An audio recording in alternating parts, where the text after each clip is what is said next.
How Do You Like Them Apples? Good Will Hunting wasn't just a heartfelt drama about a troubled genius from South Boston. It was a brutal fight against Hollywood gatekeepers, a chaotic gamble that nearly collapsed, and a miracle of timing and raw emotion. Behind the polished, Oscar-winning script, the production was riddled with studio interference, rewrites, near firings, and bizarre accidents that shaped the final cut. Today we're peeling back the curtain on 20 weird facts about Good Will Hunting. From drunken writing marathons to Robin Williams' unscripted genius, and from sabotaged pitches to the unexpected cultural revolution it ignited. And wait until you hear the bonus fact, a hidden piece of the film that almost no one has ever noticed. Let's dive in. The script started as a college assignment. Good Will Hunting wasn't born in Hollywood. It started in a Harvard dorm room. Matt Damon originally wrote a short play for a dramatic writing class at Harvard. Instead of a polished script, it was a messy draft, focused mostly on therapy scenes.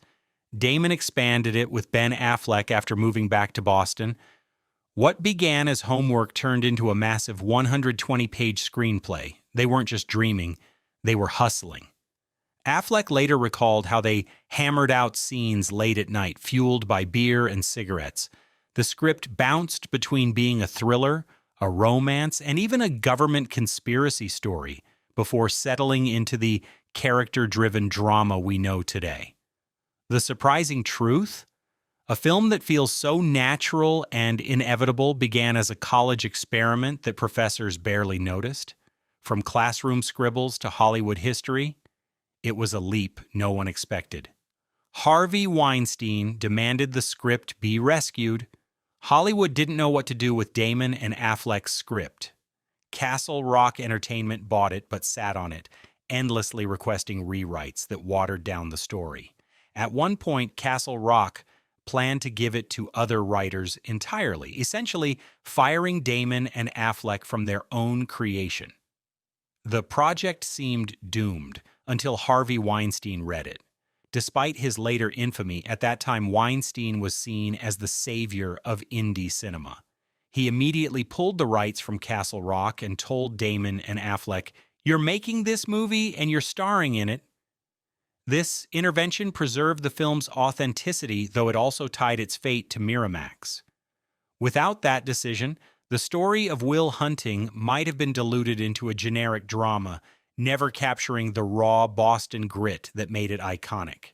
The script included a fake sex scene to catch studio notes. Matt Damon and Ben Affleck were suspicious of Hollywood execs. They planted a trap inside their script, a completely out-of-place gay sex scene between Will and his therapist Sean. It had nothing to do with the plot, but they wanted to test whether studio executives were actually reading the material. Damon later laughed about it. Every meeting we had, no one brought it up. Except Harvey Weinstein. The first thing he said was, "I love the script, but what about that random sex scene?" We knew instantly he had read it. That prank wasn't just a joke, it was a survival tactic. In a world where scripts often get skimmed, it revealed who was serious about the story. The fake scene became Hollywood legend, proof that even young writers could outsmart the system. Robin Williams improvised the most famous scene. "It's not your fault." That line has broken audiences for decades, but here's the secret. It wasn't fully scripted. In the therapy room, Damon expected Robin Williams to follow the beats. Instead, Williams repeated, "It's not your fault," with increasing intensity, pushing Damon until his own emotions cracked.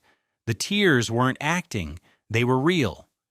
Damon later admitted he didn't know how to react because Williams wasn't giving him a cue but rather forcing a human response.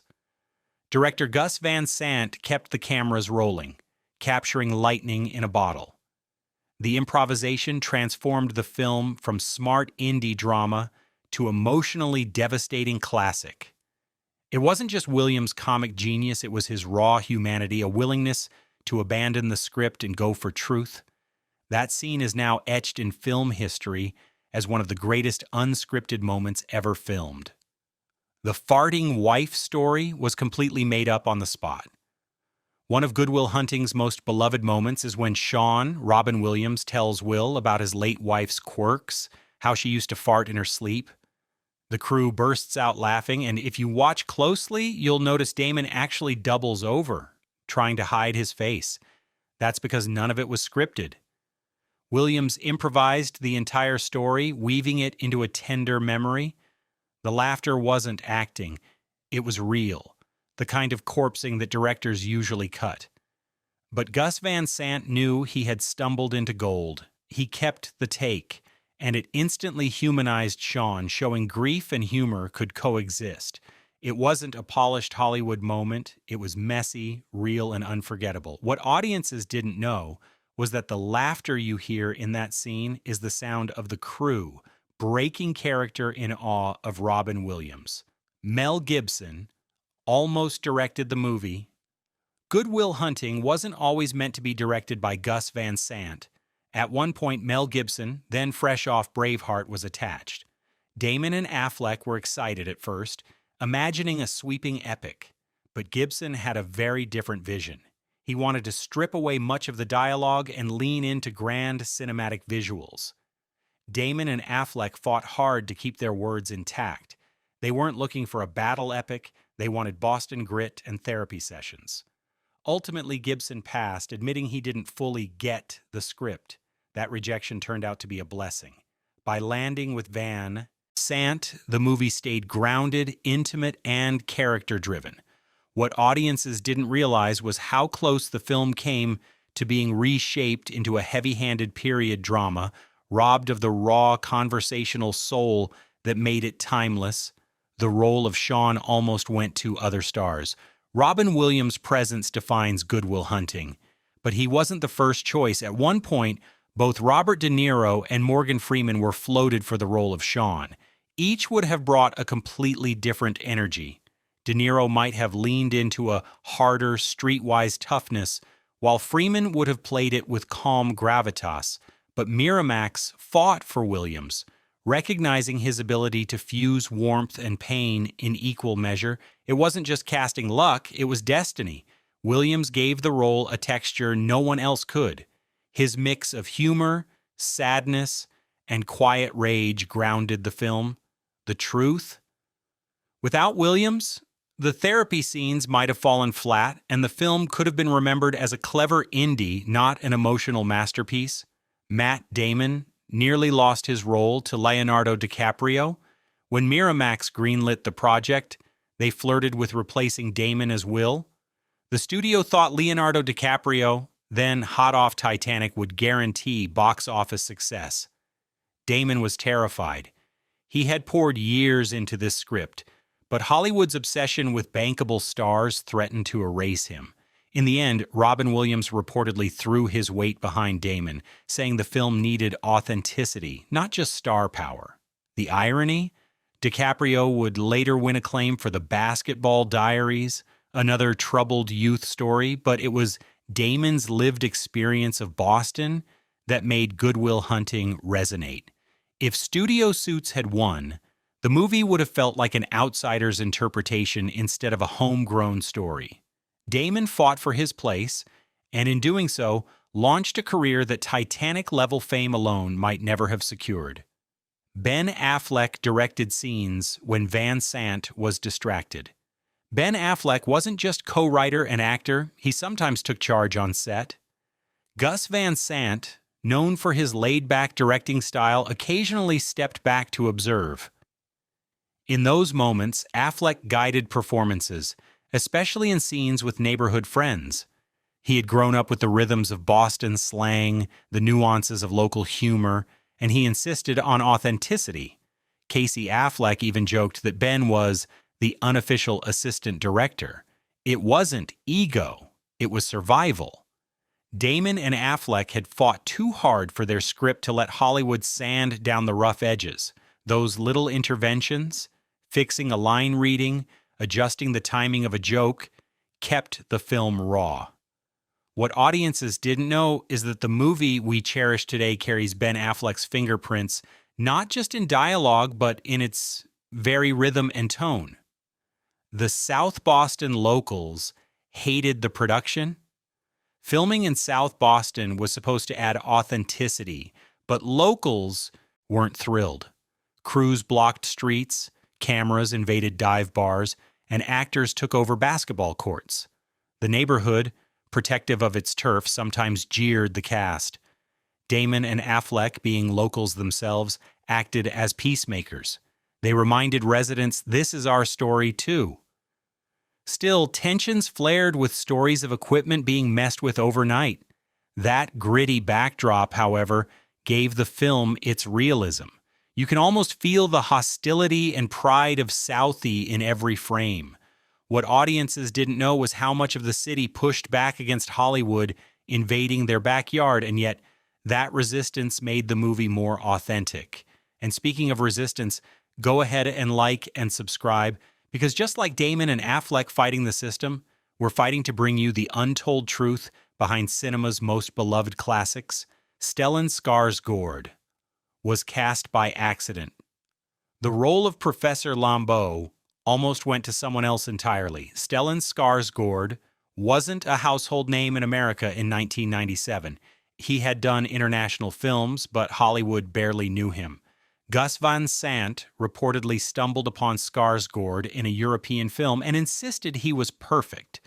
The studio hesitated, wanting a more recognizable name. But Skarsgård's intellectual presence and his ability to mix arrogance with vulnerability won them over. He wasn't just playing a professor, he embodied the flawed academic world the script wanted to critique. His performance gave Will a rival authority figure, one who wasn't abusive but still driven by ego. What audiences didn't realize was that Skarsgård's casting was a roll of the dice, one that grounded the film in realism rather than polished, stereotypical Hollywood authority. Damon and Affleck rehearsed in their mom's basement. Before cameras rolled, Damon and Affleck weren't in fancy studios. They were in Affleck's mother's basement in Cambridge, Massachusetts. That's where they rehearsed scenes, tried out dialogue, and rewrote pages on the fly. They would act out therapy scenes, record themselves, and adjust rhythms until the dialogue felt real. Affleck later joked, "We were basically two kids playing dress-up with a script." But that basement rehearsal gave the film its lived-in feel. By the time they arrived on set, they weren't reciting lines, they were living them. The irony is striking. A movie that won Oscars for Best Writing was shaped in a suburban basement with pizza boxes stacked in the corner. What audiences didn't know was that before Hollywood polish, Good Will Hunting was just two kids grinding it out in a room that smelled like laundry detergent. Minnie Driver almost didn't get the role of Skylar. Miramax executives wanted someone more traditionally Hollywood for the role of Skylar. Minnie Driver, with her British accent and unconventional charm, wasn't their first pick. Executives feared she wasn't glamorous enough to hold the screen opposite Damon, but Damon and Affleck fought back hard. They knew Driver could embody Skylar's intelligence and warmth without cliché. Director Gus Van Sant backed them, and she won the role. The gamble paid off. Driver earned an Oscar nomination for her performance. Still, the tension left scars. In later interviews, Driver admitted she felt like an outsider during the shoot. Ironically, that insecurity added depth to Skylar's scenes where she's fighting for love against Will's guarded walls. What audiences didn't know is how close the studio came to replacing her with a safer starlet, robbing the film of its emotional anchor. The NSA monologue was inspired by real conversations. One of the sharpest moments in the film is Will's takedown of a recruiter, where he explains why he won't work for the NSA. The monologue feels like a political manifesto, and that's because it came directly from Damon and Affleck's late-night conversations. They grew up in Boston, distrustful of government institutions, skeptical of power. They poured that anger into Will's voice. Damon later explained, "That was us venting about what we thought was wrong with the world." The scene struck a chord in the late 1990s when paranoia about government surveillance was rising. What audiences didn't know was that this wasn't just scripted drama. It was Damon and Affleck's worldview, raw and unfiltered, slipped into Will's mouth. It turned a character moment into a generational statement that still resonates in debates about power and morality today. Elliott Smith's music nearly didn't make the cut. The haunting songs of Elliott Smith are inseparable from Good Will Hunting. Miss Misery earned an Oscar nomination and defined the movie's melancholic soul. But Smith almost didn't want to be involved. Known for his reclusive nature, he feared Hollywood would commercialize his music. Damon and Affleck personally reached out, promising the film respected his artistry. Smith agreed, but only reluctantly. During the Oscars, he performed Miss Misery live, dressed in a simple white suit, looking overwhelmed. He later admitted he felt completely out of place. What audiences didn't know is how close the movie came to losing its sonic identity. Without Smith's music, Good Will Hunting would have felt less intimate, less bruised, less human. His songs didn't just accompany the film, they became its emotional bloodstream, forever binding indie music to indie cinema. The famous park bench scene was shot in one afternoon. One of the most iconic moments in Good Will Hunting is the quiet conversation on a park bench between Sean and Will. You'd think such a scene required multiple takes across several days, but it was captured in just one afternoon. Robin Williams delivered his monologue with such weight and precision that Gus Van Sant barely needed another shot. The weather even cooperated. Boston's unpredictable skies held steady long enough for the emotional punch to land. Damon later admitted that he was so mesmerized by Williams's performance that he forgot the camera was rolling. What audiences didn't know was that this pivotal scene, often quoted as the film's heart, wasn't the product of endless rehearsals. It was lightning in a bottle caught in one sitting, proving that sometimes perfection isn't planned, it simply happens. The bar scene with the Harvard student was based on real events. Remember the cocky Harvard student Will embarrasses in front of Skylar? That scene wasn't just good writing, it was personal. Damon and Affleck had encountered their share of arrogant Ivy Leaguers during nights out in Boston. They'd even joked about creating a character who could cut them down with razor-sharp intellect. Damon once said, "That's basically me living out my fantasy of shutting those guys up." The dialogue, quoting obscure texts, dismantling arguments, was sharpened over years of private jokes. When it landed on film, it felt electric, not just a takedown, but a cultural reversal. The working-class kid outsmarting the elite. What audiences didn't know was that the scene was payback, a cathartic release of frustration Damon and Affleck had bottled up for years. On screen, it became myth. Off screen, it was revenge. The ending almost had Will and Skylar breaking up. Good Will Hunting's final scene, Will driving off to see about a girl, is legendary. But the script didn't always end that way. In early drafts, Will and Skylar break up permanently. The story leaned darker, with Will too damaged to accept love. Damon and Affleck wrestled with it, fearing Hollywood might dismiss a bleak ending, but Robin Williams pushed for hope. He told them, "This kid deserves a shot at happiness." Gus Van Sant agreed, and they rewrote the final pages. The result? A closing note of optimism that lifted the entire film. What audiences didn't know was how close the movie came to a devastating finale. Instead of hope, it would have left despair. The ending we got wasn't just sentimental, it was a hard-won victory for hope over cynicism. The crew had to hide Boston's modern skyline. Good Will Hunting was filmed in 1996, but Boston's skyline was already filled with glass towers and modern developments. The problem?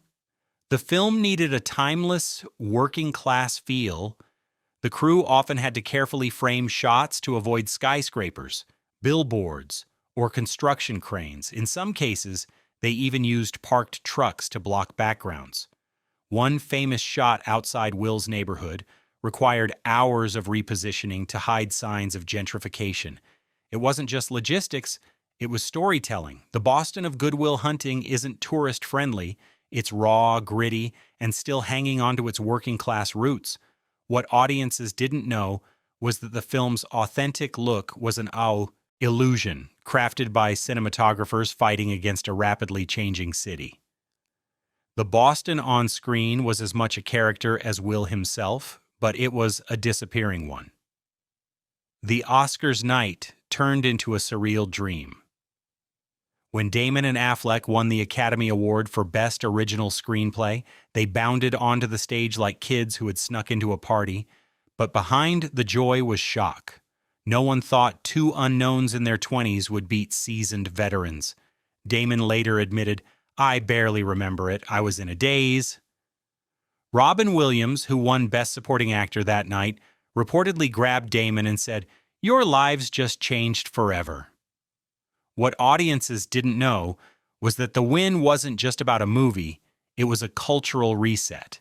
Hollywood suddenly had to take young, unproven writers seriously. The industry's doors blew open for Damon and Affleck, but the chaos of instant fame was just beginning. That Oscar night was the dream come true, but also the start of a storm. A hidden tribute to Boston is carved into the film. In the film, Will and his friends hang out at a bar called the L Street Tavern. To most viewers, it's just another Boston dive, but to locals, it's a landmark. Damon and Affleck chose it deliberately because it was their real hangout. The production didn't redecorate much. What you see on screen is how the tavern actually looked. To this day, the bar remains a pilgrimage site for fans, with photos of Damon, Affleck, and Williams still on display. What audiences didn't know is that the film quietly immortalized a piece of South Boston history. It wasn't just set dressing, it was home.